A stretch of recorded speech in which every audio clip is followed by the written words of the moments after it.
যেই সত্য ঘটনাটির কথা বলবো সেটা ঘটেছিল আজ থেকে প্রায় 25 বছর পূর্বে। ঘটনাটি ঘটেছিল অনিল দাস নামে এক ব্যক্তির সাথে। ওনাকে পাড়ায় সবাই অনিল বলেই চিনতেন। তাহলে এবার মূল ঘটনাটি শুরু করা যাক। মধ্যরা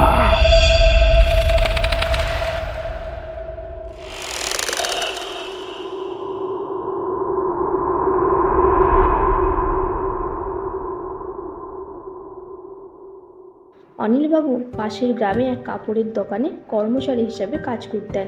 প্রতিদিন তিনি বাড়ি ফিরতেন রাত 10টা নাগাদ। এই ঘটনাটি ঘটেছিল কার্তিক মাসে কালী পূজার সময়।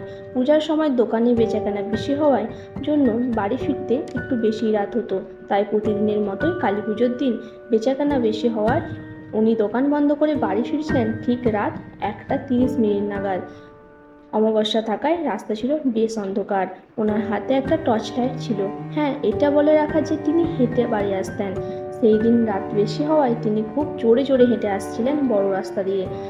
এই এলাকাটি বেশি জনবহুল নয়, তাই কালী পূজা রাত হওয়া সত্ত্বেও বেশ নিস্তব্ধ ছিল। অনিলবাবু অনেকটা দূরে দেখতে পেলেন কালী পূজা হচ্ছে। উনি যেই রাস্তা দিয়ে আসছিলেন ওই রাস্তার ধারে একটি তাল গাছ ছিল। ওই তাল গাছেই একটি মস্তকহীন ভূত অর্থাৎ গলা কাটা ভূত থাকতো বলে তিনি জানতেন, কিন্তু কোনোদিন দেখেননি। সেই দিন অর্থাৎ কালী পুজোর দিন তিনি ওই রাস্তার ধারে তাল গাছটার পাশ দিয়ে পেরিয়ে আসার সময় অনুভব করলেন ওনার শরীরটা কেউ চেপে ধরে আছে, ওনাকে সামনের দিকে এগোতে দিচ্ছে না।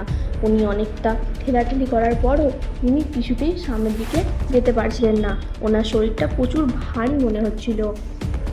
অনেক চেষ্টা করেছিলেন সামনের দিকে যাওয়ার জন্য, কিন্তু ওই আত্মাটা ওনাকে পেছনের দিকে ঠেলে নিয়ে আসছিল।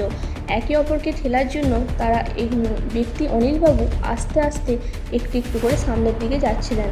অনেক চেষ্টা করার পর তিনি আস্তে বাড়ির দিকেই এগোচ্ছিলেন, কিন্তু তখনও আত্মাটা তার সাথেই ছিল।